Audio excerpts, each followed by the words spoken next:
पिछले भाग में आपने सुना कि सौरभ के घर से हादसे के वक्त भागते समय मेंटल को गली में एक कुत्ता काट लेता है।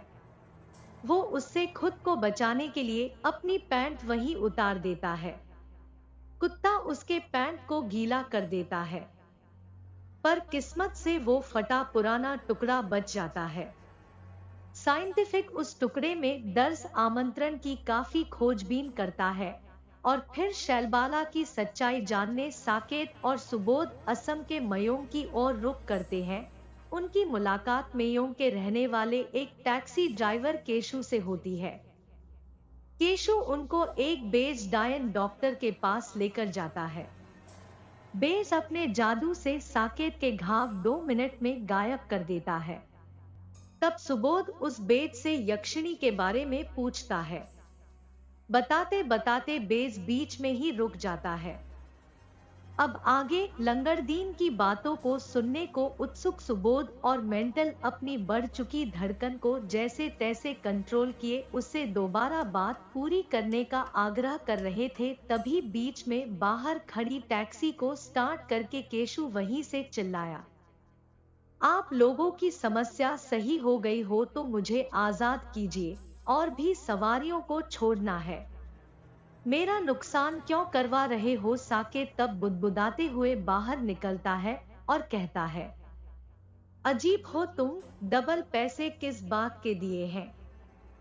पर बाबूजी, केशु ने कहा। अच्छा सुनो, 200 और ऊपर से देंगे, पर चलती कथा में विघ्न ना डाले, शांति से यही रुकोगे, समझ गए? साकेत ने उंगली दिखाकर केशु को समझाकर कहा। खुशी खुशी मन से केशु ने कहा, जरूर बाबूजी, और टैक्सी को बंद करके वहीं रुक गया।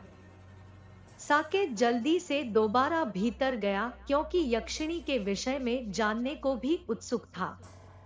लंगड़दीन ने बताना शुरू किया कि एक बार जब शिव की तपस्या को भंग करने के लिए कामदेव ने अपने काम अस्त्र का प्रयोग उन पर किया, उसी समय कामदेव ने पार्वती पर भी काम अस्त्र का वार किया। चूंकि उस समय सृष्टि के लिए ये आवश्यक था, इसलिए पार्वती ने उन्हें माफ कर दिया।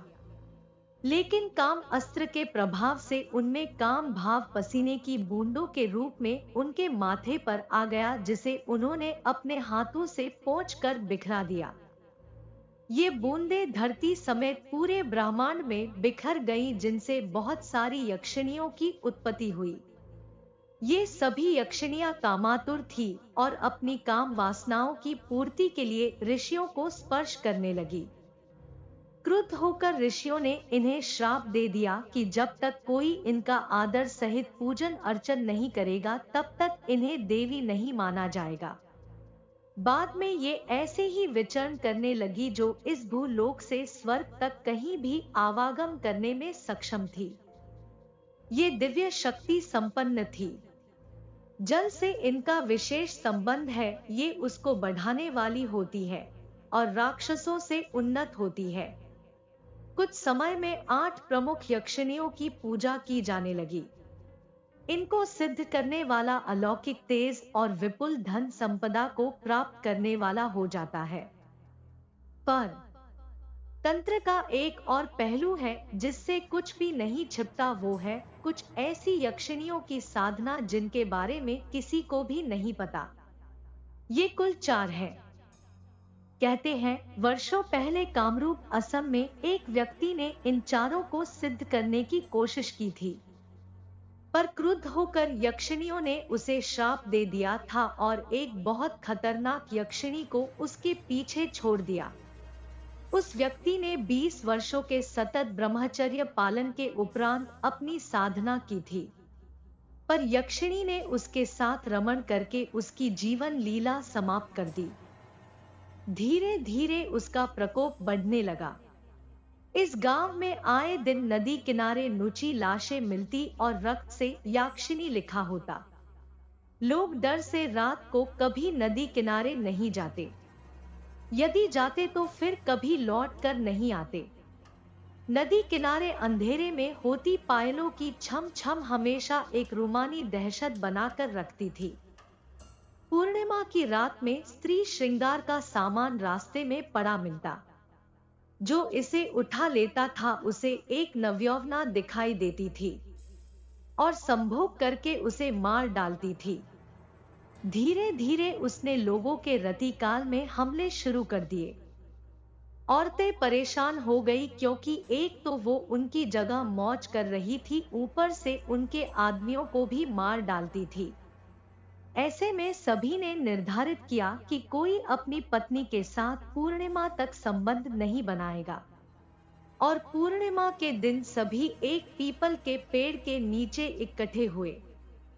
उस दिन वहां 100 जादूगर भी इकट्ठे हुए थे। गांव के जमींदार तालुकदार थे।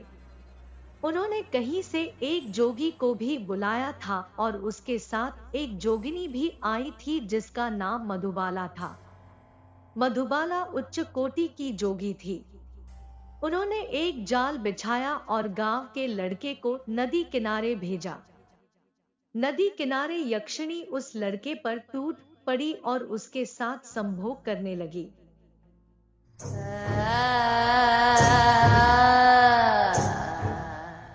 जैसा कि निर्धारित किया था, उसी समय सभी लोगों ने भी इकट्ठा संभोग किया। संभोग के समय निर्मित विशुद्ध ऊर्जा हस्तांतरण से मधुबाला ने एक कवच चारों तरफ बना दिया, जिससे यक्षिणी उसमें फंस गई। फिर जादूगरों ने अपने जादू से उस यक्षिणी को कैद कर दिया। लेकिन कैद होते समय यक्षिणी ने कहा था कि वो फिर लौटेगी और जब लौटेगी तो कोई भी जिंदा नहीं बचेगा। उस दिन से आज तक किसी ने वहां जाने की कोशिश नहीं की सिवाय एक इंसान के। वो कौन है? सुबोध और मेंटल ने खुले मुंह के साथ पूछा। घंट गोपाल लंगड़दीन ने कहा। घंट गोपाल, ये कौन है? काले जादू के बहुत बड़े बड़े लोग इन्हें आदर की दृष्टि से देखते हैं। ये वही लड़का है जो उस रात मधुबाला और बाकी लोगों के कहने पर नदी किनारे गया था, और आज तक घंट गोपाल ही एकमात्र ऐसा इंसान है जो यक्षिणी से मिलकर भी जिंदा बच पाया था। लंगड़दीन ने बात पूरी करके कहा। फिर वो आगे कहने लगा। बाद में मधुबाला ने उसे गोद ले लिया और सब कुछ सिखाया। लेकिन मधुबाला की एक और औलाद थी जिसमें घंट गोपाल के लिए नफरत पैदा हो गई थी, क्योंकि घंट गोपाल अपनी विद्या का प्रयोग कभी अमानवीय कृत्यों में नहीं करता था।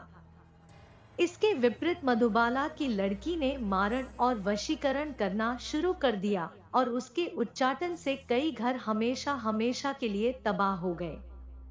वो धीरे धीरे पूरी काली होती गई और पिशाच सिद्धियों में मुड़ गई। उसने लोना चमरी परंपरा के विपरीत आचरण किया, इसलिए उसे दंड मिला और उसे ये जगह छोड़ना पड़ी। कहते हैं उसे अर्ध यक्षिणी रूप तो मिल चुका था जो उसने अपनी काली शक्तियों के बल पर मिला था, लेकिन पूर्ण रूप के लिए उसे घंट गोपाल की बलि देनी थी जो वो नहीं दे सकी। घंट गोपाल ने लुकी मंत्र का प्रयोग किया और वो छुप गया। ये तो बहुत ज्ञानी है मिस्टर घंट गोपाल, सुबोध ने कहा, और मौका पाकर वो फटा पुराना कागज लंगड़दीन की ओर बढ़ाकर कहा। ये क्या चीज है? क्या कुछ बता सकते हैं? उसने जैसे ही कागज देखा हैरत से बोला, होनी को कौन टाल सकता है? तुम यही रुको।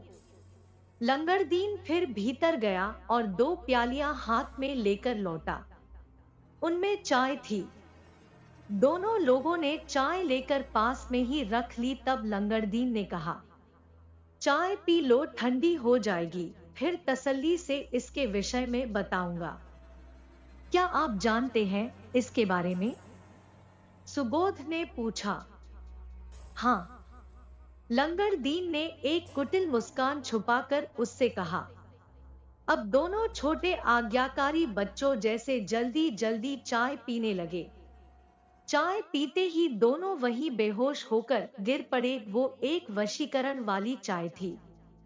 होनी को कौन टाल सकता है?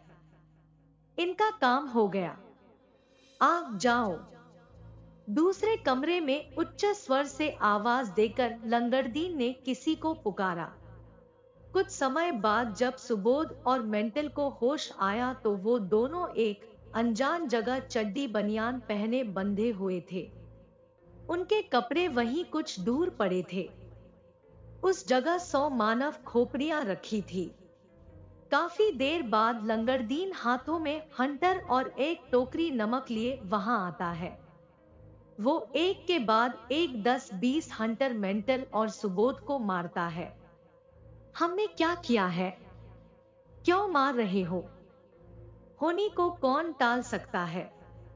ये टुकड़ा कहां से मिला था तुझे? सच सच बता, नहीं तो तेरी मृत्यु आज यही हो जाएगी मेरे हाथों।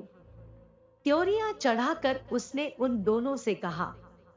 बेचारे क्या करते, जो भी जानते थे बता देते तो क्या पता वो उन्हें सचमुच मार देता। पर उन्होंने यही कहा कि उन्हें इस विषय में कुछ भी नहीं पता। लंगड़दीन का दिमाग उनके जवाब से और ज्यादा घूम गया। उसने टोकरी से नमक उठाकर उनके घाव पर फेंका। दोनों दर्द से चीत्कार उठे, पर उस व्यावान में कोई भी उनकी चीखें सुनने वाला नहीं था। अब सुबोध ने एक चाल चली और लंगड़दीन से कहा कि वो सब कुछ बताने को तैयार है, पर एक बार उन्हें खोल दिया जाए। वो उनकी बात मान गया।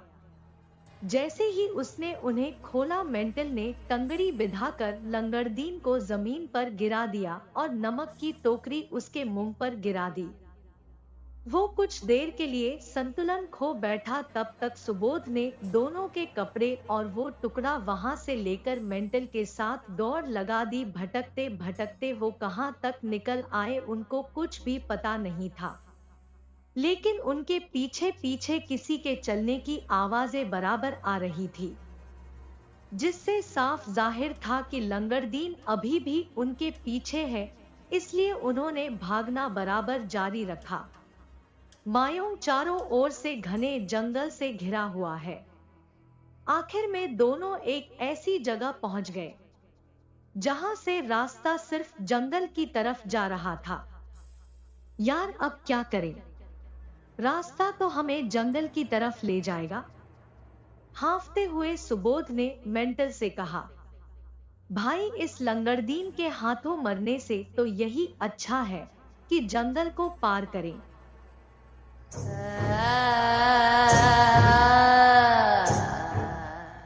ये बेटीचोद तो पक्का हमको मार ही देगा।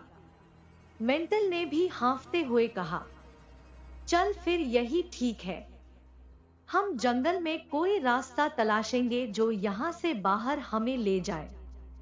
सुबोध ने कहा। उन्होंने एक बार फिर से पीछे देखा तो कोई उनकी तरफ ही आ रहा था। इसलिए अब वो दोनों राम भरोसे जंगल वाले रास्ते में चल पड़े। जंगल बहुत घना था। दोनों चले जा रहे थे। रास्ते में मेंटल ने सुबोध से कहा, भाई क्या जमाना आ गया बहनचोद, उस लंगड़दीन ने तो हमारे साथ ऐसा बर्ताव किया जैसे हमने उनकी बिटिया का हाथ मांग लिया हो। हाँ बे, बिटिया नहीं, उसकी घरवाली मांग ली हो, सुबोध ने कहा। जंगल में काफी दूर निकल आने पर उन्हें दो लोग मिले। एक हैंडसम लड़का जिसकी बहुत बड़ी बड़ी दाढ़ी मूंछ थी और उसने फटे पुराने कपड़े पहने हुए थे। उसके साथ एक बहुत आकर्षक लड़की थी। दोनों लोग उनके पास चले गए। लड़की ने उन दोनों को बड़े गौर से देखा और बोली, तुम लोग शायद रास्ता भटक गए हो। हाँ, दोनों ने एक साथ कहा। कोई बात नहीं, मैं तुमको यहाँ से बाहर ले चलूंगी, घबराओ नहीं, तुम्हारी सांसें बढ़ी हुई है। पहले कुछ देर यहीं सुस्ता लो, उस लड़की ने कहा। दोनों कुछ देर आराम करने के लिए बैठ गए। लड़की ने उन्हें अपनी बोतल से पानी पिलाया। वैसे तुम लोग यहाँ के तो नहीं लगते, फिर इस जंगल में आने की कोई खास वजह? लड़की ने फिर से सवाल किया। सुबोध को वो अच्छी जान पड़ी। उसने कहा, हम लोग यक्षिणी का पता लगाने आए थे जिसे तालुकदार ने गांव वालों की मदद से कैद करवा दिया था। फिर जिस आदमी ने हमें ये सब बताया वो हमारी जान लेने वाला था। उससे पीछा छुड़ाकर बड़ी मुश्किल से भागे पर यहाँ से अपरिचित होने की वजह से यहाँ फंस गए। सुबोध के मुंह से यक्षिणी शब्द सुनकर बड़ी बड़ी दाढ़ी मूंछों वाला लड़का चौड़ी चौड़ी आंखों से उसकी तरफ देखने लगा। कुछ देर बाद वो लड़की बोली, मेरा नाम पापोरी तालुकदार है। वो तालुकदार मेरे ही परिवार के थे जिन्होंने उसे कैद करवाया था। खैर तुम लोग मेरे साथ चलो, मैं तुम्हें यहाँ से बाहर निकाल दूं। सुबोध और मेंटल कातर निगाहों से एक दूसरे को देख रहे थे क्योंकि उन्हें समझ नहीं आ रहा था कि पापोरी के साथ जाएं या नहीं, पर पीछे लंगड़दीन मौत बनकर उन्हें ढूंढ रहा था। ऐसे में अब एक ही रास्ता शेष था जो था उसके साथ जाने का, लेकिन जाने से पहले मेंटल से रहा नहीं गया तो उसने पूछ ही लिया, आप इस जंगल में इन भाई साहब के साथ क्या कर रही थी? कहीं आप कोई? तुम्हारा शक भी लाजिमी है और वो मेरे भाई साहब नहीं है, बस दोस्त है और वो यही रहते हैं। जंगल पार करने में काफी समय लगेगा, इसलिए जल्दी से मेरे साथ चलो। पापोरी ने उन दोनों से कहा। दोनों हिम्मत करके उसके साथ चल दिए। वो सही कह रही थी, जंगल काफी घना और लंबा था। चलते चलते बहुत वक्त बीत गया, बड़ी मुश्किल से पर जैसे तैसे पार हो ही गया। अब तीनों लोग मुहाने पर खड़े थे जहां से मुख्य सड़क से शहर की ओर जा सकते थे। तभी सुबोध को अपनी गर्दन पर कुछ नुकीला महसूस हुआ। सुबोध की गर्दन पर चाकू अड़ाकर पापोरी ने मेंटल से कहा, जो भी है पॉकेट में सब अभी के अभी यही रख और 9-2-11 हो जा अपने साथी के साथ। मेंटल घबरा गया और उसने अपना पर्स उसके हाथों में दे दिया। उसने जल्दी जल्दी उसे खोला तो उसमें कुछ रुपए मिले और वो टुकड़े को देखकर उसने मेंटल को पैसे लौटा दिए और बोली, नाम है मेरा छुन्नू, काट लेती हूँ नुनू, पर तुम लोग को छोड़ रही हूँ। उसकी बात सुनकर सुबोध ने कहा, मुझे तो पहले ही लग रहा था तुम्हारी शक्ल देखकर कि तुम तालुकदार नहीं हो, जमींदार लोग खानदानी होते हैं, एकदम भव्य। तब छुन्नू ने कहा, हाँ पपोरी तालुकदार मेरी मालकिन का नाम है, मैं कभी उनके यहाँ झाड़ू बर्तन करती थी। उसके जवाब से सुबोध की बांछें खिल गई। उसने कहा, क्या ये वही तालुकदार हैं जिन्होंने यक्षिणी कैद करवाया था? हाँ, उसने कहा। क्या तुम हम लोगों को वहां ले जा सकती हो? देखो, इस कागज में कुछ है जिसकी हमें जानकारी पता करना बहुत जरूरी है। सुबोध ने रिक्वेस्ट के साथ कहा। हाँ हाँ जानती हूँ पवित्रो, पर मैं अंदर नहीं आऊंगी, तुम लोग ही जाना, बस घर के बाहर तक छोड़ दूंगी, उसने कहा। दोनों लोग बहुत खुश हुए और एक टैक्सी लेकर छुन्नू के साथ पापोरी तालुकदार के घर गुवाहाटी जाने के लिए निकल पड़े।